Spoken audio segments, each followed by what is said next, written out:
සියලුම දෙනාව සාදරයෙන් පිළිගන්නවා ආරච්චිගේ අඩවියට. අප මේ ජීවිත සමාජය තුළ අපිට විවිධ චරිත හමු වෙනවා. ඉතින් අද අපි මේ කතා කරන්න යන්නේ මේ වගේ වෙනස්ම චරිතයක් පිළිබඳව. මේ කතාවේ කතා නායකයාගේ නම වෙන්නේ ඇනටෝලි. එක්තරා දිනයක රුසියානු පොලිසියට ඇමතුමක් ලැබෙනවා. මේ ඇමතුම දෙන පුද්ගලයා කනත්තර යන විට ඔහුගේ දියණියගේ සොහන ළඟ කැණීමක් සිදු කර එම සොහනේ තීන්ත ආලේපනය කරන නන්නා දුරන පුද්ගලයෙක් පිළිබඳව. මේ පැමිණිල්ල ලැබෙන්නේ රුසියානු පොලිසියට මෙය වන විටත් මේ අපට තිබෙන සොහන් බිම්වල මල මිනි අතුරුදාන් වෙනවා යයි රුසියානු පොලිසියට සෑහෙන පැමිණිලි ලැබිලා තිබුණු කාල රාමුවකයි. ඉතින් මිත්‍රවරුනි, මේ ඇමතුමින් පස්සේ පොලිසිය වහාම මේ පුද්ගලයාව අත්අඩංගුවට ගන්නවා. මේ අත්අඩංගුවට ගන්න පුද්ගලයා තමයි ඇනටෝලි කියලා කියන්නේ. පොලිසියෙන් ඇනටෝලිගෙන් දිගින් දිගටම ප්‍රශ්න කරන අතරතුර පොලිසිය දකිනවා මොහු මේ නිවස තුළ තියාගෙන ඉන්න ඉතාමත් විශාල ප්‍රමාණයේ බෝනික්කන් කීප දෙනෙක්ව. ඉතින් මිත්‍රවරුනි, පොලිසියෙන් මේ බෝනික්කෝ ගැන විමර්ශනය කරන්න ගන්නවා. පොලිසියට තේරෙනවා මේ ඉන්නේ බෝනික්කෝ නෙමෙයි, අර කනතු වලින් ගොඩගත්ත මනවැලි වලින් මමීකරණයට ලක් කරපු මිනිස්සුන් කියලා.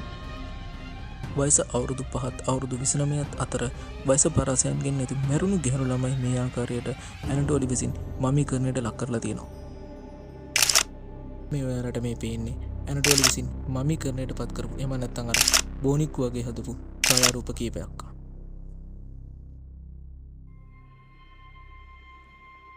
මිත්‍රවරුනි, ඇනටෝලිගේ මේ මානසික ව්‍යාකූලත්වයට හේතුව මොකක්ද කියලා දැන් අපි බලමු.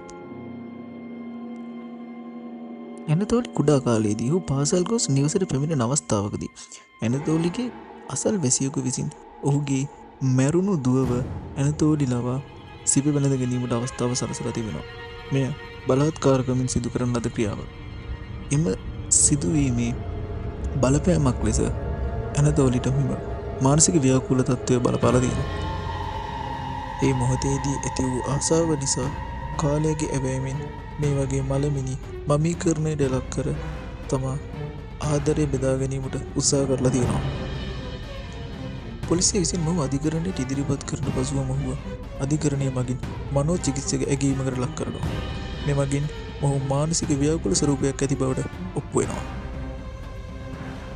2012 මැයි මාසයේදී ඔහු උසාවියෙන් නියෝග කරන ලද මනෝ චිකිත්සක ඇගීමකට දඬුවම් නියම කරන ලද අතර එතෙන් සිට ඔහු මනෝ චිකිත්සකවරයාලව මේ දක්වා රඳවා සිටිනවා.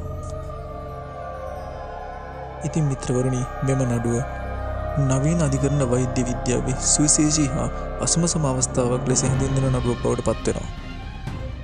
ඉතින් මිත්‍රවරුනි, අපි ජීවත් වෙන මේ විසම සමාජයේ විවිධ පුද්ගලයන් අතර විකෘති මනෝභාවයන් සහිත පුද්ගලයන් අපතරම සැරසෙන බවට මේ වගේ උදාහරණ රාශියක් පවතිනවා. මේ ඇනටෝමි කියන්නේ එක්කෙනෙක් පමණයි. වීඩියෝ එක පිළිබඳව ඔබේ අදහසත් කමෙන්ට් කරගෙන යන්න. ඒ වගේම වීඩියෝ එක හොඳ නම් ලයික් එකක් දාගෙන යන්න අමතක කරන්නත් එපා. ඔබත් මේ වගේ කුතුහලයෙන් පිරුණු අභිරහස් ගවේෂණයට කැමති නම් දැන්ම ආරච්චිගේ අඩවිය සබ්ස්ක්‍රයිබ් කර බෙල් අයිකන් එක ක්ලික් කරන්න. සුබ දවසක්.